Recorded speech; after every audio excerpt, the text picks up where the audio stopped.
So today the topic would be formal sources of law. My name is Valeria Cervantes and my teammates are Paolo García, René Hernández, and Yu Zhao.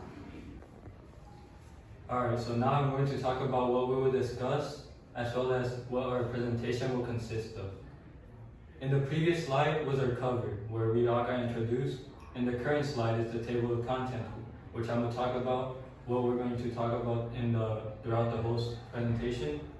And then for the introduction, we're going to talk about the general idea, which is just a brief idea of formal sources of law for you guys to understand what it is and on a general level. And then we're going to talk about the definition, so what it means, as well as the concepts, so how it differentiates from other sources of law. And then after that, we're also going to have the different types of formal sources of law, because when it comes to formal sources of law, it's very broad and there are different types and not just one specific one. And then we're going to have importance and application.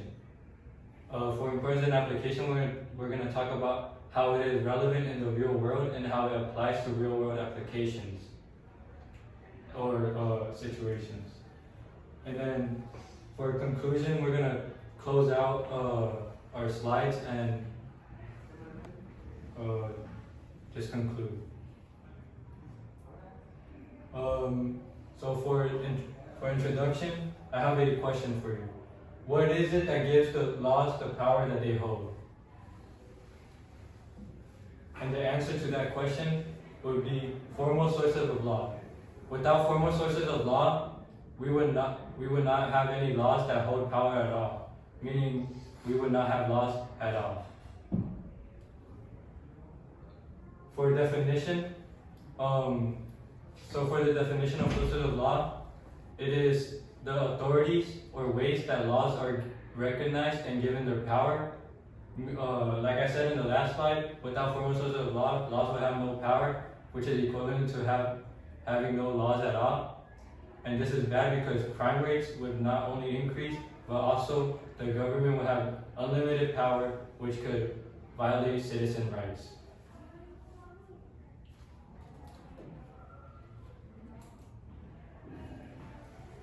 Why is it different from the other sources of law? So in this slide, I'm going to compare formal sources of law with material sources of law, as well as historical sources of law.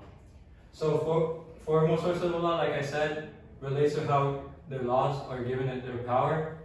And then material sources of law will be why the laws were created in the first place. And historical sources of law relates to how older laws influence the newer ones. So an example of formal sources of law would be the U.S. Constitution, because it is what gives the amendments in it the power that they hold, and it gives the authority that they have. And then for material sources of law, an example would be a country creating more labor laws because they have a high amount of factories in their country, meaning they need more labor laws. And then for historical sources of law, I would say an example is how the older England laws have a influence on the new American Constitution, and because when the American people first separated from the England people, they created their own constitution. And now we're going to be moving on to the types. I'll be talking about the types of formal sources of law. The first one is legislation. Legislation is a primary formal source of law that it refers to written norms created and enacted by a competent authority. For example, Parliament, Congress, and other legislative bodies.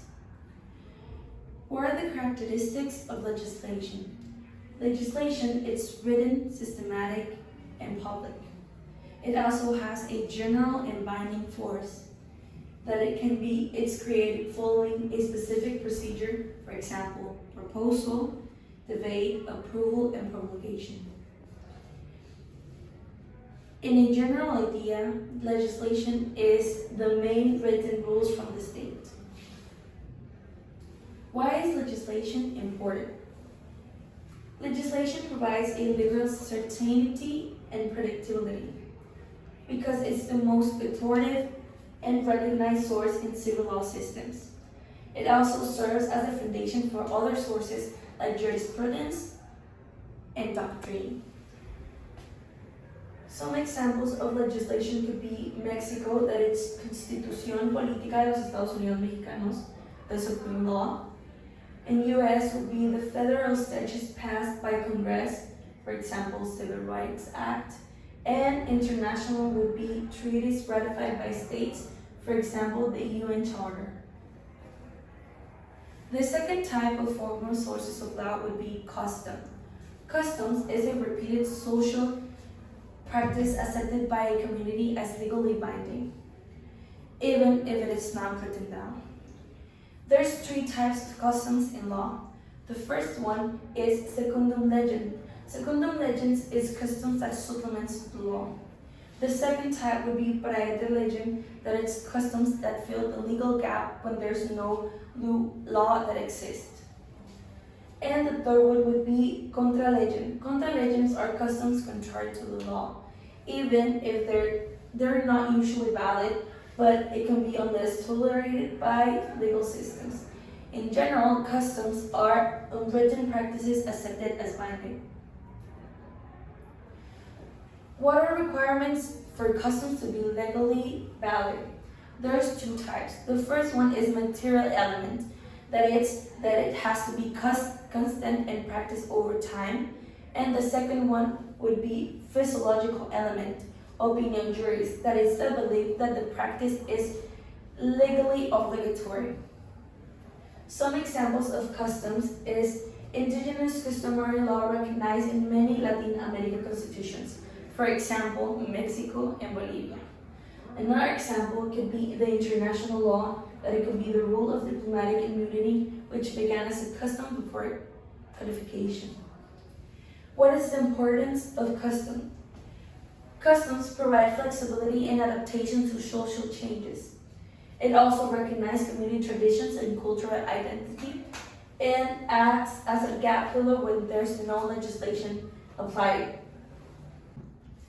Alright, so now I'm going to talk to you about the third type of formal sources of law, which is called jurisprudence, which is a hard word, but it's really important.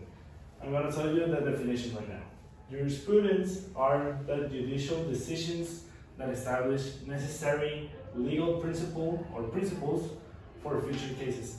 In this definition, I want to highlight judicial decisions and necessary, and also future, because those four words are basically the most important.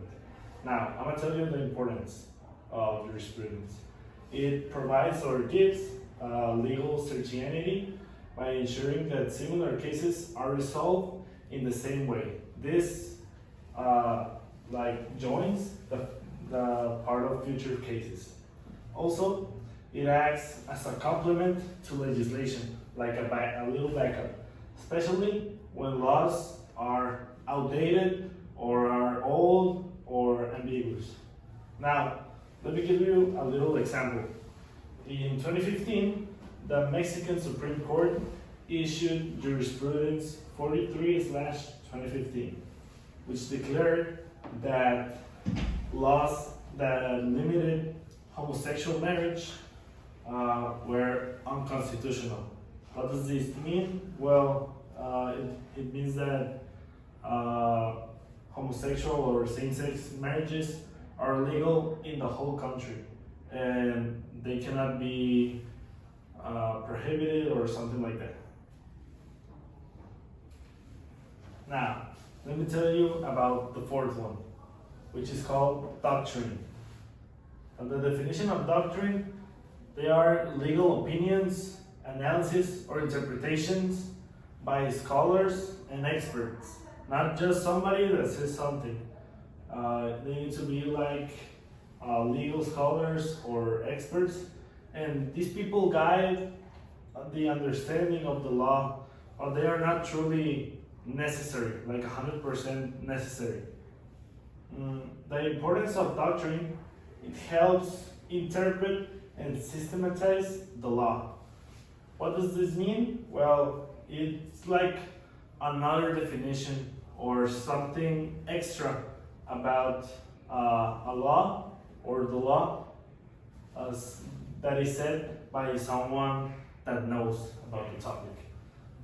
Another point is that it provides or gives theoretical foundations that judges and legislators rely on. So it's also like a little backup that judges and legislators have when they have like doubts or something like that. The third point of the importance of doctrine is that it serves as a technical tool in law schools, that it forms the basis of legal education like us, it helps us. And let me give you the example of doctrine. Well, legal scholar, as I said before, it must be said by a legal scholar or an expert. Legal scholar Eduardo Garcia Maynes, who ran for presidency the last year, emphasized that doctrine or doctrines serve as formal source of law. So it's a doctrine about doctrine, which aids in the interpretation and systematization of legal norms. Now, let's talk about the importance and application of formal sources of law. Now, why is it important, first of all? Simple. It provides formality, legal certainty, and legitimacy. Now, you can see it this way. Formal sources of law are like the backbone of law. They provide a base to help us to keep things, the state of things, in order. Without formal sources of law, law would just become chaotic. It wouldn't be followed. Now, for the next part, I wanted to talk about 4 key things about informal sources of law, and that would be the first one, rule of law. Formal sources of law give that base that makes things follow, so everyone is also subject to law, including the government officials and including us as well. Now, the second part would be legitimacy. Legitimacy means giving legal force. Without it, nobody would follow the law. I'll give you an example. Without legitimacy, it would become a mere suggestion.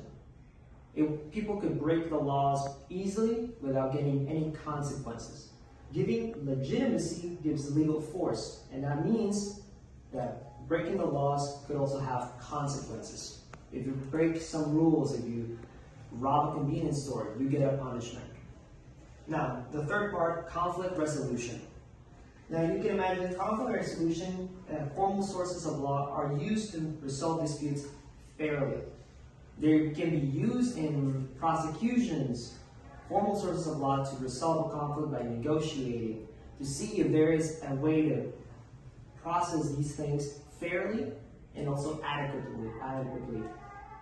Without them, people could break the law very easily. Now, the fourth thing is legal certainty. Formal sources of law have to be legal certainty, which means it can be consistent, clear, and knowledgeable. Now, I'll give you an example, like the Mexican Constitution. You can read it. It is knowledgeable for everyone. And most important of all, it can be understood. When you read the Constitution, every single law that is in there, you can read it and understand it. This means that if it's clear, people's rights can be protected. Without it being clear, everyone can break those rights at any time. The government can use implementations that cut freedom of speech because the law wasn't simply clear enough. Now, applications of formal sources of law. How can it be applied? It can be applied in many various situations. It can be applied out of prosecution. It could also be applied at international law. You could also use jurisprudence to change things, to make things fair.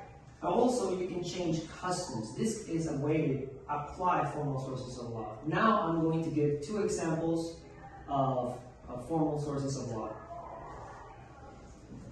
And that could be in a casual application. As I mentioned before, the rule of law can be applied to anyone. We are living by it. In the American Constitution, all people are, including law enforcement, under the law. That can be applied for everyone, including the government officials. Now, a professional application could be an example that my classmate previously stated is that the Supreme Court can act upon jurisprudence. That means that changing things to make things fair and right, like the case in 2015, making sex marriage a possibility. This is a professional application. Now I will be giving the conclusion. Formal sources of law are what give legal systems their power, structure, and legitimacy through legislation, custom, jurisprudence, and doctrine. Societies ensure that laws are recognized, respected, and consistently applied. These sources provide legal certainty, fairness, and order, preventing chaos and allowing conflicts to be resolved in a just way. Without them, the rule of law would not exist and laws would lose their authority. These are our references that we use at our presentation. Thank you very much for watching our presentation. I hope you have a wonderful day.